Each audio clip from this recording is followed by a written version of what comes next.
வணக்கம் நண்பர்களே, இன்றைக்கி வந்து பார்த்திங்கன்னா நம்ம என்ன பார்க்க போனால் இது வந்து பார்த்திங்கன்னா Haier inverter model AC E7 error காட்டுதுன்னு சொல்லிட்டு கம்ப்ளைண்ட் வந்திருக்கு. என்னன்னு சொல்லி செக் பண்ண போகிறோம். இன்டோர் அவுட்டோர் போகிற வயது கம்யூனிகேஷன் எரராக இருக்கும். அதை மாற்றியும் சரி வரலன்னா வந்து பார்த்திங்கன்னா பிசிபி தான் ரிப்பேராக இருக்கும். மேக்ஸிமம் நம்ம வெளியில் கூப்பிட்டு டெக்னீஷியனை பார்த்துட்டு சரி வராது. ஏன்னா ஸ்பேர் வந்து வெளியில் கிடைக்காது. 100% நீங்கள் வந்து கம்பெனிலே கொடுத்துறது பெட்டரு.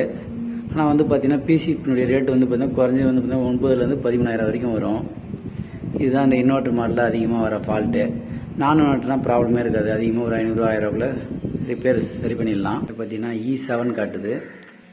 இது வந்து பார்த்தீங்கன்னா நம்ம எல்லாத்தையும் செக் பண்ணியாச்சு. வயர்லாம் கரெக்டாக தான் இருக்குது. வந்து பார்த்தீங்கன்னா பிசிபியில் எரர் இருக்குது. பிசிபி ரிப்பேர் பண்ணாலும் சரி வராது. மேக்ஸிமம் புதுசு மாற்றுறது பெட்டரு.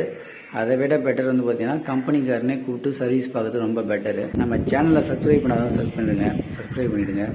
தேங்க்யூ.